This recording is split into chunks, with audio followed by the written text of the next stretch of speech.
Study জিকেএনসিএ চ্যানেলে সকলকে স্বাগত জানাই। আজকে ক্লাস নম্বর 11। আজকের ক্লাসে আমরা 35টি গুরুত্বপূর্ণ প্রশ্ন নিয়ে আলোচনা করব। তার পাশাপাশি অতিরিক্ত কিছু প্রশ্ন দেখে নেব। প্রতিদিনের মতো আজকে আমরা প্রশ্নের কোনো অপশন রাখিনি, সরাসরি উত্তর রেখেছি। অবশ্যই তোমাদের এই ভিডিওটিও ভালো লাগবে।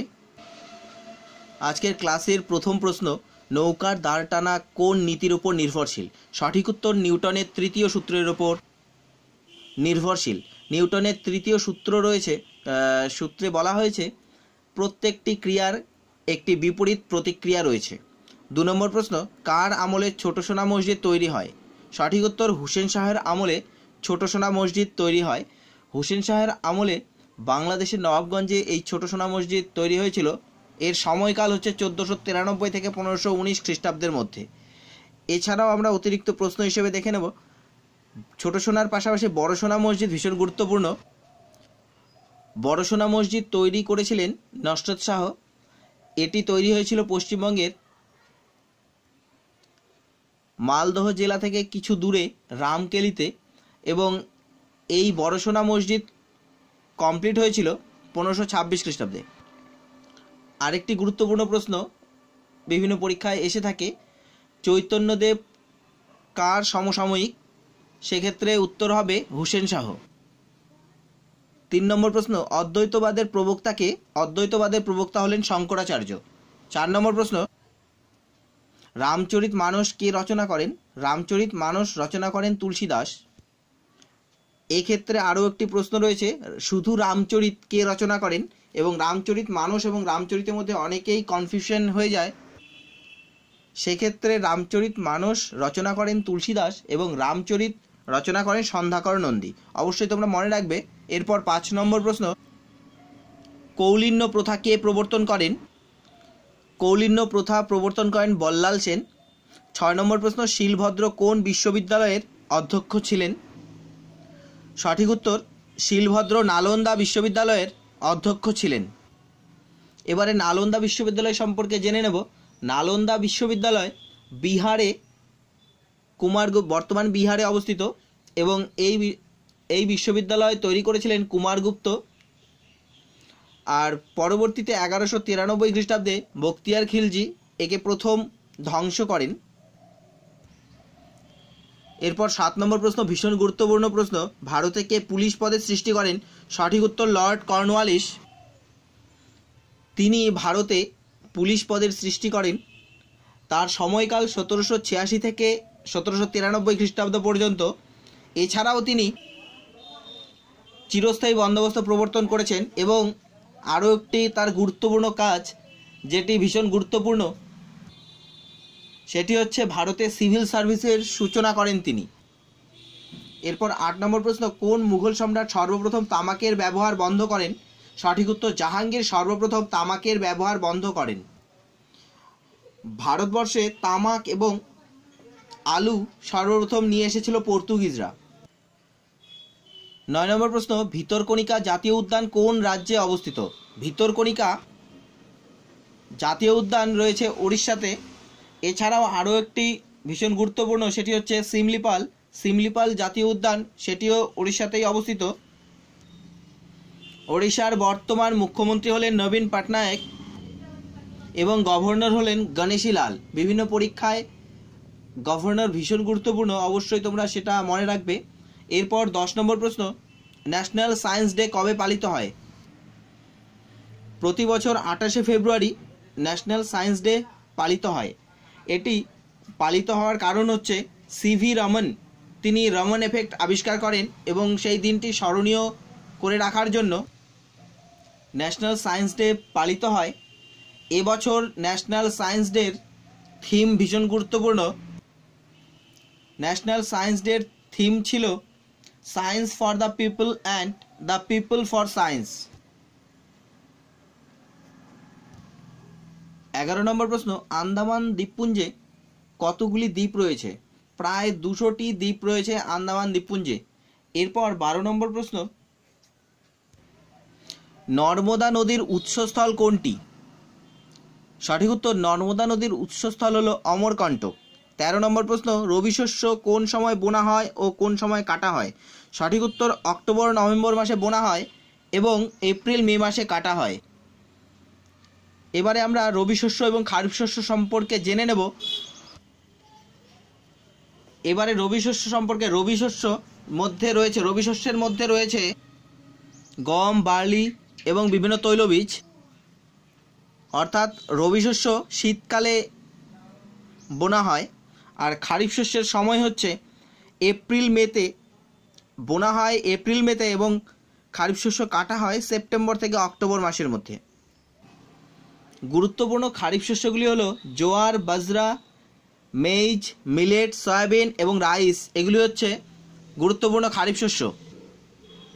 তাহলে মনে রাখার সুবিধার্থে রবি শস্য অর্থাৎ রবি মানে হচ্ছে সূর্য যখন থাকে তখন গরম অনুভব হয়, আর রবি শস্য হয় ঠিক তার উল্টোটা, অর্থাৎ যে সময় সূর্য থাকে না অর্থাৎ শীতের সময়। তাহলে রবি শস্য বোনা হয় অক্টোবর নভেম্বরে এবং কাটা হয় এপ্রিল মেতে, আর খারিফ শস্য বোনা হয় এপ্রিল মে মাসে এবং কাটা হয় সেপ্টেম্বর অক্টোবর মাসে। 14 নম্বর প্রশ্ন, কোন মুঘল সম্রাট নাচ ও গানে পারদর্শী ছিলেন? সঠিক উত্তর মুঘল সম্রাট বাবর, তিনি নাচ এবং গানে পারদর্শী ছিলেন। এরপর 15 নম্বর প্রশ্ন, রাষ্ট্রসংঘের সরকারি ভাষা কয়টি? সঠিক উত্তর রাষ্ট্রসংঘের সরকারি ভাষা হচ্ছে 6টি, যথা প্রথম হচ্ছে English, Russian, Chinese, Arabic, French এবং স্প্যানিশ। রাষ্ট্রসংঘ প্রতিষ্ঠা হয়েছিল 1945 সালের 24 অক্টোবর। প্রতি বছর 24 অক্টোবর ইউএন ডে হিসেবে পালিত হয়। বর্তমান রাষ্ট্রসংঘের সেক্রেটারি জেনারেল হলেন অ্যান্টোনিও গুটারেস। 16 নম্বর প্রশ্ন, কোন দেশ সোনার বৃহত্তম উৎপাদক? সঠিক উত্তর দক্ষিণ আফ্রিকা। 17 নম্বর প্রশ্ন, ইউনেস্কো এর সদর দপ্তর কোথায় অবস্থিত? সঠিক উত্তর প্যারিসে অবস্থিত। ইউনেস্কো এর ফুল ফর্ম হচ্ছে United Nations Educational, Scientific and Cultural Organisation. ইউনেস্কোর ফরমেশন ইয়ার হচ্ছে 1946, অর্থাৎ 1946 সালের 4 নভেম্বর ইউনেস্কোর ফরমেশন ইয়ার। বর্তমানে ইউনেস্কোর ডিরেক্টর জেনারেল পদে রয়েছেন অদ্রে অজুলে। ভীষণ গুরুত্বপূর্ণ, অদ্রে অজুলে বর্তমানে ইউনেস্কোর ডিরেক্টর জেনারেল পদে রয়েছেন। এরপর 18 নম্বর প্রশ্ন, ইউরোপ ও আফ্রিকাকে বিচ্ছিন্ন করেছে কোন প্রণালী? সঠিক উত্তর জিব্রাল্টার প্রণালী ইউরোপ এবং আফ্রিকাকে বিচ্ছিন্ন করেছে। 19 নম্বর প্রশ্ন, ভীমতাল হ্রদ কোন রাজ্যে রয়েছে? সঠিক উত্তর ভীমতাল হ্রদ রয়েছে উত্তরাখণ্ডে। এছাড়াও ডাল রয়েছে শ্রীনগরে, লোকটাক রয়েছে মণিপুরে, উলার রয়েছে কাশ্মীরে, পুলিকট রয়েছে তামিলনাড়ুতে, কোলিরু রয়েছে অন্ধ্রপ্রদেশে, পুষ্কর রয়েছে আজমেরে, চিল্কা রয়েছে উড়িষ্যায় এবং ভোজ রয়েছে ভোপালে। ভীষণ গুরুত্বপূর্ণ এই হ্রদগুলো, তোমরা মনে রাখবে। এরপর 20 নম্বর প্রশ্ন, 38তম প্যারালাল কোন দুটি দেশের মধ্যে অবস্থিত? সঠিক উত্তর উত্তর ও দক্ষিণ কোরিয়ার মধ্যে 38তম প্যারালাল রয়েছে। 21 নম্বর প্রশ্ন, দুর্গাপুর কোন নদীর তীরে অবস্থিত? দুর্গাপুর দামোদর নদীর তীরে অবস্থিত। 22 নম্বর প্রশ্ন, কেচোর গমনঙ্গের নাম কি? কেচোর গমনঙ্গের নাম সিটা। 23 নম্বর প্রশ্ন, ভারতের কোন রাজ্যে কোনো রেলপথ নেই? এখনো পর্যন্ত ভারতের মেঘালয়ে কোনো রেলপথ নেই, তবে খুব শীঘ্রই ভারতের মেঘালয় রাজ্যে রেলপথ নির্মাণের পরিকল্পনা নেওয়া হয়েছে। 24 নম্বর প্রশ্ন, ভারতের কোন রাষ্ট্রপতি প্রথম জীবনে মুখ্যমন্ত্রী ছিলেন? সঠিক উত্তর ভারতের রাষ্ট্রপতি ছিলেন নীলম সঞ্জীব রেড্ডি, তিনি প্রথম জীবনে মুখ্যমন্ত্রী ছিলেন। নীলম সঞ্জীব রেড্ডি তিনি ষষ্ঠ প্রেসিডেন্ট ছিলেন এবং সেই প্রেসিডেন্টের সময়কাল ছিল 1977 থেকে 1982 সাল। আর তিনি মুখ্যমন্ত্রী ছিলেন অন্ধ্রপ্রদেশের, তিনি অন্ধ্রপ্রদেশের প্রথম মুখ্যমন্ত্রী ছিলেন। সময়কাল ছিল 1962 থেকে 1964 সাল। বর্তমানে অন্ধ্রপ্রদেশের মুখ্যমন্ত্রী রয়েছেন এন চন্দ্রবাবু নাইডু এবং সেখানকার গভর্নর পদে রয়েছেন EL নরসিংহন, গভর্নর পদে রয়েছেন। মনে রাখার জন্য অন্ধ্রতে চন্দ্র মুখ্যমন্ত্রী রয়েছেন মনে রাখার জন্য অন্ধ্রচন্দ্র মনে রাখবে। তাহলে অন্ধ্রপ্রদেশের বর্তমান মুখ্যমন্ত্রী হলেন চন্দ্রবাবু নাইডু এবং গভর্নর হলেন EL নরসিমহান। 25 নম্বর প্রশ্ন, ভারতে প্রথম কবে জরুরি অবস্থা জারি হয়েছিল? ভারতে প্রথম জরুরি অবস্থা জারি হয়েছিল 1962 সালের অক্টোবর মাসে। সেই সময় ভারত এবং চীনের মধ্যে যুদ্ধ চলছিল। ভারতের মোট জরুরি অবস্থা জারি হয় 3 বার। প্রথম হচ্ছে 1962 সালে, দ্বিতীয় হচ্ছে 1971 সালে এবং তৃতীয় হচ্ছে 1975 সালে। 26 নম্বর প্রশ্ন, সুভাষচন্দ্র বসুকে এ পেট্রিয়ট অব দ্য পেট্রিয়টস কে বলেছিলেন? সঠিক উত্তর মহাত্মা গান্ধী সুভাষচন্দ্র বসুকে এ পেট্রিয়ট অফ দ্য পেট্রিয়টস বলেছিলেন। এরপর 27 নম্বর প্রশ্ন, কোন জাতীয় মার্বেল ভিক্টোরিয়া মেমোরিয়ালে রয়েছে? অর্থাৎ ভিক্টোরিয়া মেমোরিয়াল কোন জাতীয় মার্বেল দ্বারা নির্মিত? সঠিক উত্তর মার্কানা মার্বেল দ্বারা নির্মিত।